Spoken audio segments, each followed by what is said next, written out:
মানুষ মরে গেলে তিন প্রকারে মানুষের কবরে নেকি যায়। প্রাপ্তির দরজা তিন রাস্তায় খোলা থাকে। এক নম্বর সাদকায়ে জারিয়া, মসজিদ করছে, মাদ্রাসা করছে, রাস্তা করছে, কালভার্ট করছে, ভালো কাজ করে গেছি, যার দ্বারা মানুষ উপকৃত। কবরে শুয়ে শুয়ে সে সব পায়। অথবা ইলম শিখায় গেছে, যেমন আমাদের কিছু উস্তাদ আছে, আব্দুল সালাম সাহেব হুজুর আমি একসাথে বুখারী পড়ছি, আল্লামা আজিজুল হক সাহেব গেছে, হুজুর চলে গেছে। আবার আমাদের উস্তাদ ছিলেন আব্দুল হাই পাহাড়পুরি রহমতুল্লাহ আলাইহি, উনিও চলে গেছে। আমাদের তিরমিজি শরীফের উস্তাদ ছিলেন মাওলানা নোমান আহমদ রহমতুল্লাহ আলাইহি, উনিও চলে গেছেন। যাদের কাছে পড়ছি তারা গেছে গা, কিন্তু এই যে ছাত্র বানায় রেখে গেছে, এই ছাত্ররা ছাত্র বানাবে, এই ছাত্ররা মুসল্লিদেরকে দিন শিখাবে। উস্তাদরা কবরে শুয়ে শুয়ে সবের একটা ভাগ পাবে। কিয়ামত পর্যন্ত এই সিলসিলা চালু থাকবে। কিয়ামত পর্যন্ত তাদের কবরে ইনকামের লাইন খোলা থাকবে। এই কারণে মোল্লা মুন্সিরা 12,000, 13,000, 15,000 টাকা বেতনে জিন্দেগি কাটায় ফেলায়।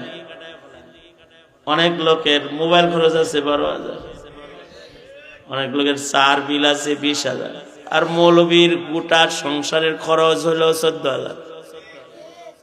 এই দিয়া সারা মাস চলে যায়, ফকর ফাঁকা বরণ করে যায়, কিন্তু ইলমের খেদমত করে কবরের দরওয়াজা খোলা রাখি, যেন কবরে শুয়া শুয়াও জমিনের নেকের অংশ অন্ধকার কবরে যেন আলো পৌঁছে যায়।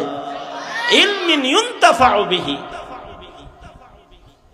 আর যদি কেউ ওয়ালাদে সালেহ রেখে যায়, নেককার সন্তান রেখে যায়, মা বাপ কবরে চলে যায় কিন্তু নেককার সন্তানের নেকি মা বাবার কবরে পৌঁছতে থাকে।